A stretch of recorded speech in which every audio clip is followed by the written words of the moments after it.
Hey Tess, Hey Tess. what does it feel like giving birth to the most beautiful baby in the whole world? Amazing.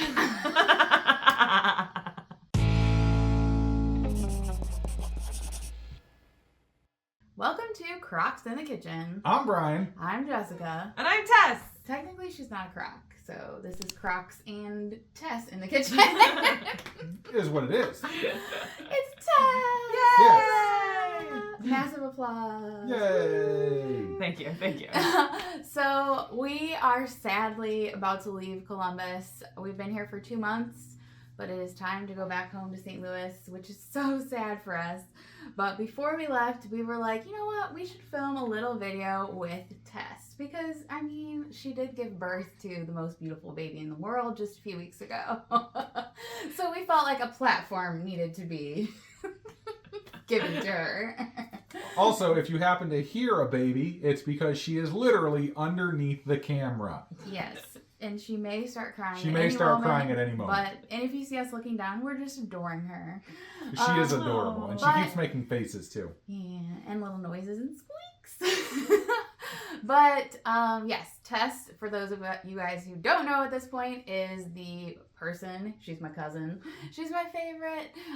She gave birth to our daughter Elsie after carrying her for 9 months. It was our embryo, Brian and I's embryo, so our bun in her oven.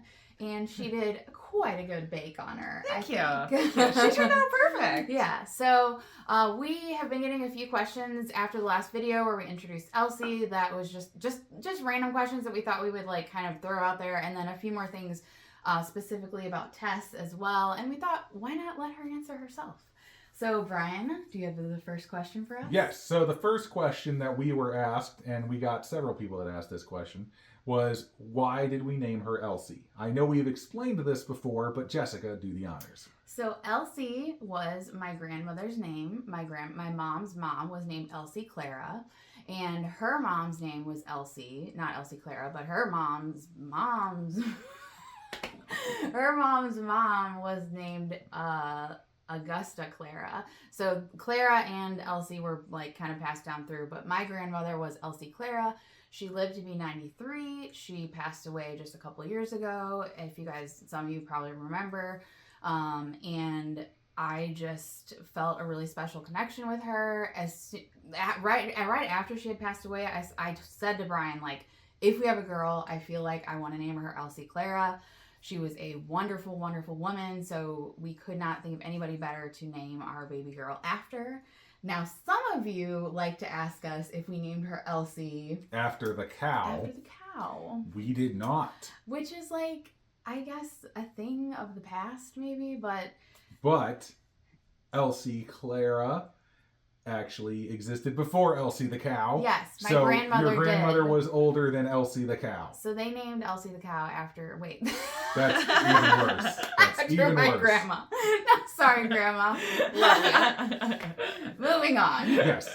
So next question we got, because we did mention her weight, but what was her height at birth? Yeah, we didn't go through all the very, like, everyone wants to know the weight, the height, all the details, right? Exactly. So her height at birth was 19 and a half inches. Mm-hmm. So she wasn't, like, super long or anything like that. Tess was a little worried. I thought she was a gigantic baby. Well, also, Brian is 6'6", for those of you who don't know. I'm 5'6", and he's 6'6". So there was a little bit of, like...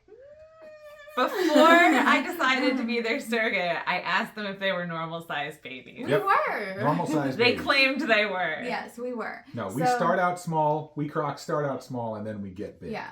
So she was just around 8 pounds, and she was 19 and a half inches. We did actually take her to her pediatrician, her second pediatrician appointment today, and she's 21 and a half inches now, so she's growing beautifully. Her height is in the 75th percentile, and her weight, which is like a little, like 9 pounds, 5 ounces now, is in the 50th percentile. So she's like, they said she's perfect. She's growing at the perfect rate. Like, everything's looking good. Yeah. As far as future height, though, Elsie's hitting 6 foot. I'm telling you that right now. That's my prediction. Okay.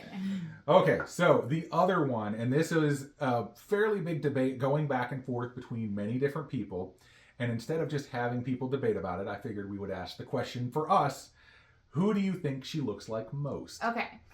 So there's a lot of people who say she looks like her daddy, which I think she does look a lot like you, but I think she also looks like me.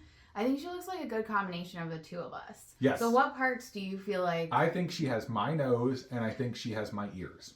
And then the like mouth and chin kind of area you feel like is more me, and her hair and her hairline and all that seems to be more me. We're hoping her eyes are going to be blue, although they'll be beautiful no matter what color No they'll matter be. what. But I do have blue eyes. So it's been interesting. But if you look at our baby photos, so we'll put up on the screen now Brian's baby photo and my baby photo, and then a photo of Elsie. You can see like, I do feel like there's just a little bit of each of us. But I feel like when you look at the baby photos, sometimes there's more of a tendency for her to look like me. But then every once in a while I look at her and I'm just like, oh, I see Brian. It's so weird how they like kind of change, but you also like see different things at different times. And then I don't know. So what do you think? I think she definitely does not look like me. Which was a concern when we were like, if she comes out blonde, because like her daughter definitely had blonde hair, blue eyes. blonde hair, blue eyes. I was like, if she comes out like that, we're gonna be like Skeptical. So that leads us to the next question, though, as far as genetics and heritage are concerned.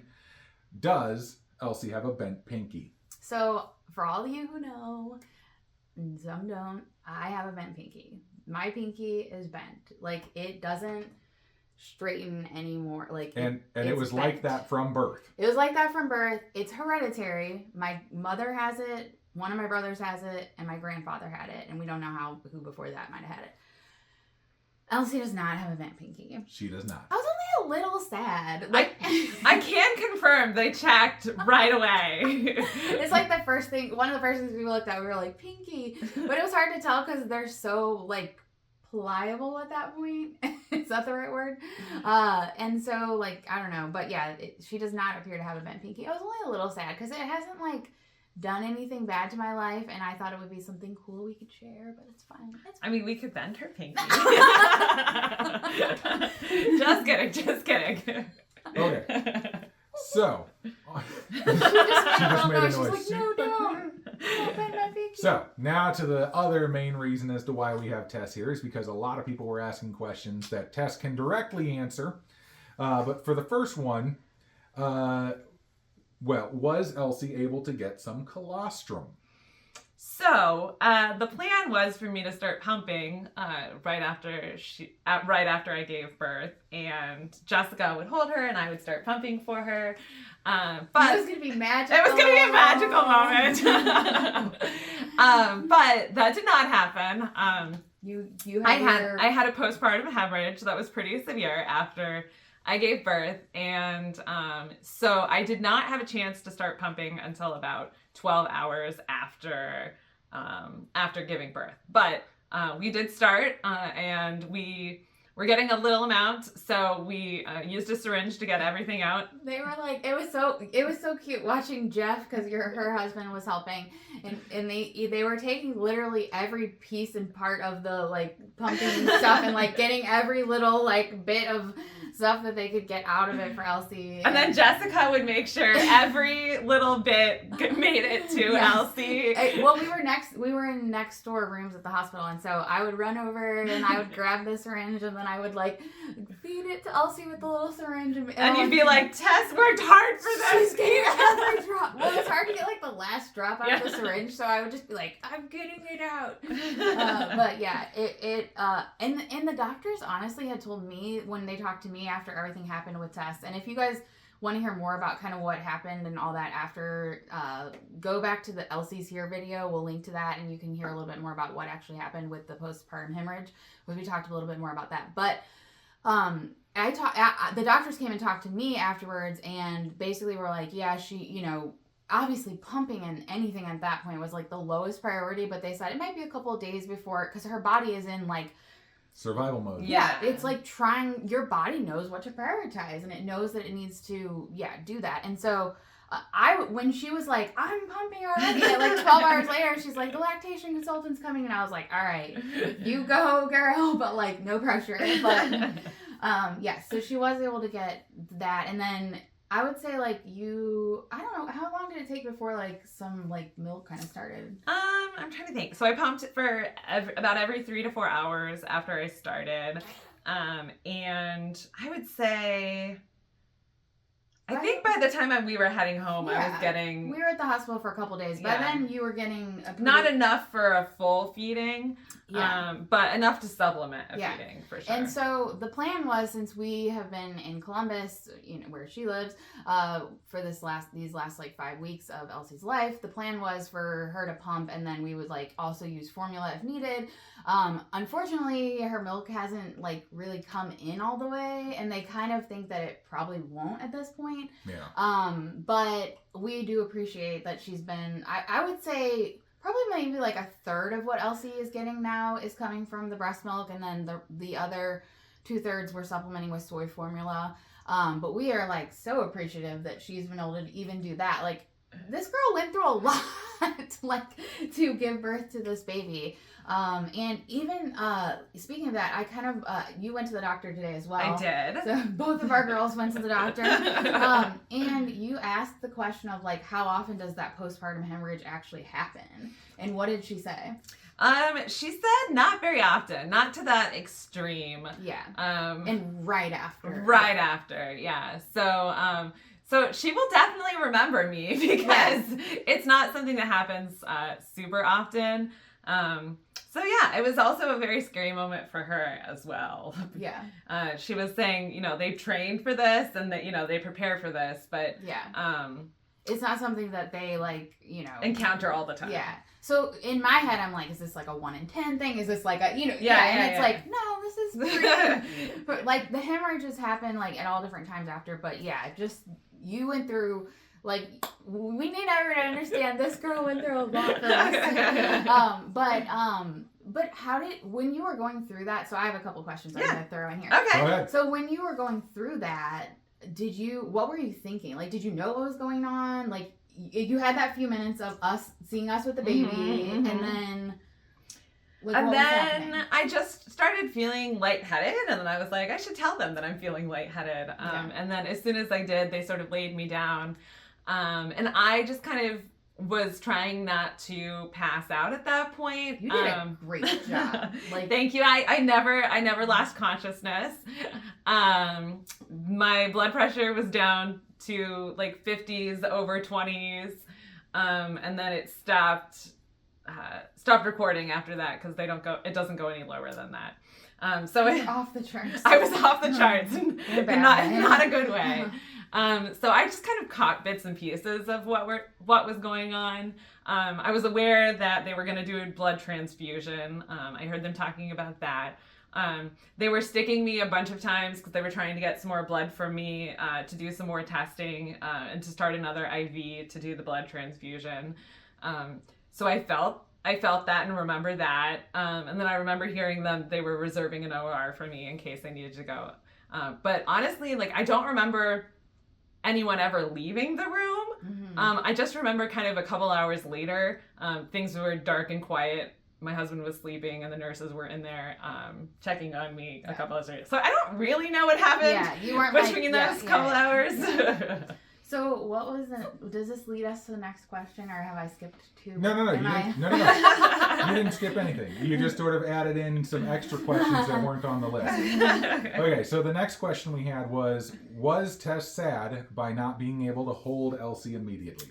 So I actually did get to hold Elsie immediately, because she was still connected to me by the umbilical cord. So they actually, when she came out, they put her on me. And honestly, my thought process during the whole time was get that umbilical cord cut so that Jessica can hold her, because I knew how much she had been waiting for that moment, and I was just so excited to be able to give that to her. So the whole time I was just like, make this happen fast so that Jessica can take her. So after that time, then Brian came over and cut the umbilical cord, and then she was able to go to Jessica. But yes, I actually did get to hold her immediately before either one of them. And when she was extra slimy. when she was extra slimy. And but no, my only thought process even during that time was get this baby over to Jessica. Yeah. Well, and honestly, like if everything had gone normal and the whole like, you know, hemorrhage and all that hadn't happened, I think, you know, I would have done my skin to skin, Brian would have done skin to skin, and then we would have had this like beautiful moment where we had been like, you know, we would have like let you hold her and see what you'd done, like, which you did get that moment, but it was just a little delayed. Yeah. All right, so the next question is, Tess. Yes. Do you feel a sense of loss? Jessica texted me this question, and I said, I feel a loss of 40 pounds. Which I did lose 40 pounds. So the idea is that like a lot of people think like when you're going through something like this that you get like this attachment to the baby, and then now it's like you don't have the baby, but you still have the baby because she's still always going to be a part of your life. So she is. But can you describe? I know you've told us a little bit about how like it's felt different with this pregnancy. Yeah, and you know I totally get how people might think that, because having had the experience with my own daughter, I connected with her in a way while I was pregnant with her. But from the very beginning, I knew that this baby wasn't mine, and I was doing this to be able to give her to you guys. And honestly, like that was the thing that I was most excited about, was being able to give her to you guys. Like I love Elsie in a aunt sort of way. And I think it's pretty cool I got to grow her for you guys, but sorry, Elsie's making some noises. But I do not feel the same sort of mom-daughter bond that I did with Savannah. And I love her, and I love getting to hold her, but... Oh, yeah, she does. She walks in the room, and it's like, she's just like, the baby. So it's gonna, I think it will be a little bit hard now that we're going home and stuff like that for you not to be around her as much, but like... It's been very fun. It's been more, I think, from the way that she's always saying whenever she sees me holding Elsie, she's like, oh, you're a mom, and like, it's so cute to see, and with Brian too, it's like, just... I think the joy that you've been able to see, the fact that you've been able to see for these last several weeks of us living here, the joy that you've brought into our lives. Mm-hmm. It's been really fun. Yeah, it's been really nice. Yeah. All right, so you mentioned earlier that you had some blood transfusions. I did, yes. Somebody actually asked, can you do a plug for blood donations? Yes, we absolutely can. Actually, immediately after I came to, and my husband and I were awake, I told him that he needed to give blood as soon as he possibly could, because I, sort of realized the importance that other people had given their blood so that I could be okay. And I have even after both of my surgeries, for what I've gone through, I've needed I think a couple units of blood both times. And so, yes, definitely encourage everybody to get out there and donate blood if you can. We have realized firsthand how important it is. So it's one of those things I think people don't even realize they can make such a big impact with by doing something that may not inconvenience them barely at all. And you get a cookie or something. I don't know. Yeah, and usually you don't get to see the faces of the people that you're helping, but these are the faces. These two women would probably not be alive. Yes, for sure. If blood had not been donated by caring strangers. And so we absolutely encourage anybody and everybody to go out and give blood. Find a local center or wherever it happens to be. I know you can even just sometimes walk into hospitals and be like, where's your blood donation area? And they'll take you. So and do it for us, because we can't give blood ourselves. Yeah. So yeah, there you go. There's the plug for that. Let's see. Oh, this one was for us because we did mention that we did another round of egg retrieval, and we got 2 more embryos, but the question was, what are you planning to do with the other 2 embryos? So we have 2 more embryos. The original plan and this was Tess's plan, not our plan. We were like, let's just get one done and see how it goes. But Tess was like, okay, so like several months into the pregnancy, maybe like halfway through, she came to me and she's like, okay, so if we're gonna do another transfer with her, she's like, this is the date we're gonna, this is the timeline we have to work with, all of that kind of stuff. So that was the original plan. The original plan was to have Tess carry and do it one more time and carry another for us. Unfortunately, with everything that's gone on, one of the first things that we kind of realized after everything had gone on with the delivery was that, well, my first thing was I told Brian, I said, before we even saw Tess afterwards, I was like, there's no way I'm letting her do that again. Like, there's no way she's doing that again, because it was so scary. It was scary for her husband. I mean, it's just, just thinking about what could have happened. I mean, it was less scary for me because I didn't really comprehend fully what was going on. Yeah. But it was just, for me, I was like, oh, I don't think they would let her, but like, if they would, like, you would have to come to me and like beg me to do it. But in the last few weeks, like you've done some research. Obviously we had already kind of come to the conclusion, that's not going to happen. But you today also even asked your doctor. I did. I asked my doctor and she told me that it would not be a good idea. Even if I was having my own kids, they still would have recommended me not having any more kids. Yeah. Mm-hmm. So because of the severity of that, and I think it was important for you to kind of get that closure with your doctor, because in your head you're like, well, we had already talked about maybe doing this, and now it's like we're not doing this. And so to get that closure and to know that, like, yep. But it's sad. It is sad. You were also saying that the reason why you were even thinking about it was because you're sad. I realized I would be sad if they did this with anybody else. Because it's been such a great bond. It really has. Like, we were already bonded, and it's been great to also have Brian, like, in your, with your family, like, become, I don't know, I feel like we've all just become so close, and it is sad that we don't get to do that again together. Mm-hmm. But Brian and I fully plan to try to find a way someday, somehow, to, give those 2 embryos that we have a chance to become babies, full-on babies. And it can be on your timeline, not my timeline. Yeah. And so, but, I mean, obviously, like, we're not getting any younger. We're not, like, out there looking for a plan right now, but at some point in the future, we will be, probably, sooner rather than later. We'll be looking for another way to do this, another surrogate, another, and so we'll figure it out as it comes. Right now we're just focusing on Elsie. And although every time I hold her and then I'm like, oh my gosh, she's gonna get big, then I'm gonna be like, I'm gonna need another squishy little baby. So, that's why I love holding other people's babies so much. So maybe we just need to go work at a baby place together. The way I articulated my feelings on this was that I am sad that we don't get to continue the adventure with you, but it would be a tragedy if we didn't try to bring those other 2 embryos into this world. Yeah. And that to me would be it would be a horrible thing to just be like, okay, well, we've already got one child, we'll just ignore those 2, because those 2 other embryos have gone through all of this other stuff as well, just like she did, got to that exact same point, but they're sitting there on ice. Yeah. And now Elsie's out here and alive and kicking. So, so it's like we do want to give those other embryos a fighting chance at becoming other croc children.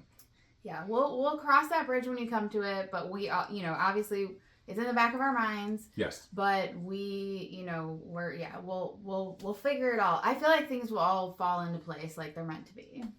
That's just like this did. Yeah. All right. So the final thing was actually one question that you wanted to ask. Oh, so we wanted to ask you guys, and actually this was kind of partially Tess's idea too. Mm-hmm. We wanted to ask you guys if you have any questions about the gestational carrier, surrogacy process, what IVF, all the different things. We've been through all the shots, all the things, like, anything about that process, anybody out there who, has thought about being a surrogate maybe, or who has, knows somebody who's gone through this and is just curious about like that, we want to give you guys a chance to kind of ask us questions. So if you do have questions about that process, because it was, the 9 months of pregnancy, but there was a whole lead up before that. There's legal stuff that we went through. Tons of legal stuff. All kinds of stuff. We thought it was just going to be like we write on a napkin, like, baby is ours, hand it to the doctor. But here, take the baby. Take the baby. Yeah, I had the baby. It's a whole thing. Like getting the birth certificate, like in the right name is even a whole thing. Like all the stuff. And so if you have questions about that process, we definitely would love to film another video where we do kind of a Q&A on that topic. We'll be back in Columbus in a few weeks, so we'll probably do it then. So if you guys do have questions, send them to us on social media, post them in the comments below, all of that, and we will do our best to help you, answer any of those questions. Yeah, I just met a lot of people who have told me that when they found out that I was being a surrogate, that I was the first surrogate they had ever met, and so they had lots of questions. All the questions, yeah. And that's why we started this channel originally back in the day, was because Brian and I were, we started eating plant-based, we started losing weight, and people had all these questions. So we're like, well, let's just make some videos and answer the questions, and then that's how it kind of became what it is today. So, yeah, we definitely would love to just help out. Yeah. And I will gladly videotape that. Yeah, it'll probably be a Tess and Jess special. Yep. Was that it? I think that's it. All right. Subscribe to the channel if you haven't done so already, and click the bell that is right next to it. You'll get notified whenever we post a new video. You can also follow us on social media, mainly Facebook and Instagram, and you can message us on there. But like she said, you can throw on comments and stuff and ask the questions and all that kind of stuff, and we will gladly get to that in a future video. But I think that's all I got. That was definitely all I got.